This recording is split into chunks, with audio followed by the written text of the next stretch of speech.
जेठानी ले आई गांव वाली देवरानी। चालाकी ऐसी चीज है जो करनी सभी को भारी ही पड़ती है, लेकिन कोई समझे तब ना। आजकल लड़कियां ढूंढना कितना मुश्किल हो गया है। बड़ी मुश्किल से तो पढ़ी लिखी नौकरी पेशा बहू मिली है सोनम। बस उसके जैसी ही एक और मिल जाती छोटे विजय के लिए। रीटा बहन की सोच थी कि बहुओं को बेटियों की तरह रखना। उन्हें अपने छोटे बेटे के लिए भी पढ़ी लिखी कमाऊ बीवी चाहिए थी, लेकिन क्यों भाभी, ऐसा क्या हो गया है? बेटे आपके सुंदर, घर आपका बड़ा और सोच भी आपकी सास वाली भी नहीं है, तो क्यों नहीं मिलेगी बहू? और सोनम बहू को देखो कैसे राज कर रही है पूरे घर में। मैं अपने विजय के लिए भी सोनम जैसी नौकरी करने वाली बहू ढूंढ रही थी, लेकिन मुझे कोई मिल ही नहीं रही।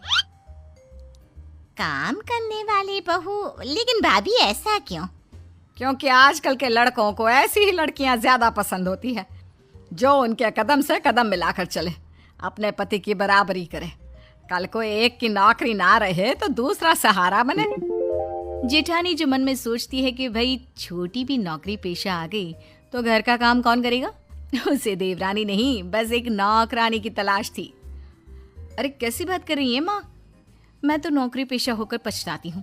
वो भी आ जाएगी तो कैसे घर का कामकाज होगा? अरे मेरे लिए तो ऐसी बहू भी चलेगी, लेकिन क्या मेरे विजय को ऐसी बीवी चलेगी? मेरा क्या है, आज हूँ कल नहीं। अरे भाभी क्यों नहीं, बहू सही तो बोल रही है। और वैसे भी लड़कों को ऐसी ही लड़की ज्यादा अच्छी लगती है जो घर परिवार देखती है। बाकी विजय तुम्हारा राजी रहे, पैसे की कमी थोड़ी ना है जो बहू का मुंह देखना पड़े। लो जी, जेठानी की चाल तो कामयाब हो गई। वो समझ जाती है कि अब तो उसका ही राज चलेगा, क्योंकि जैसा वो चाह रही है वैसा ही हो रहा है। लेकिन ऐसी लड़की भी कौन सी आसानी से मिल जाती है। आजकल तो लड़कियों को भी माँ बाप लड़कों की तरह पढ़ाते हैं। शादी के वक्त ही पूछ लेते हैं कि भाई हमारी लड़की की नौकरी तो नहीं छुड़वाओगे ना? क्यों बहू, भूल गई तेरे पापा ने क्या कहा था? माँ जी उसकी चिंता मत कीजिए।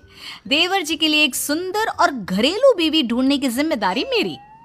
कुछ दिनों बाद हाँ माँ जी, वो तो पापा थोड़ी ज्यादा ही सोचते हैं।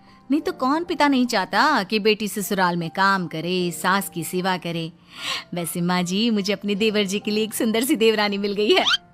अच्छा, मुझे भी दिखाओ, मैं भी देखना चाहती हूँ कि क्या देखा है तूने अपनी देवरानी में।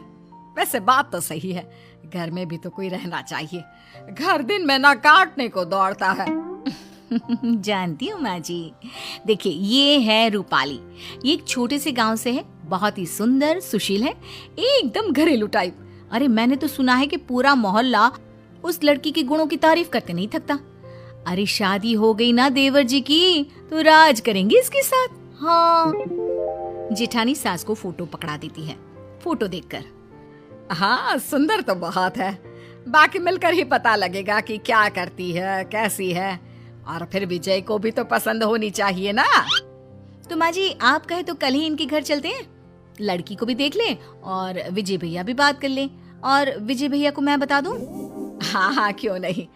अब तुझे जेठानी बनना है, तू तो घर का सब जानती है, तो देख ले, जो सही लगे कर ले, ठीक है? शाम को देवर से, देवर जी ये देखिए कैसी है ये लड़की, कैसी लगी? माँ जी को तो बहुत पसंद है। देवर फोटो देखता है, उसे लड़की गंवार से लगती है।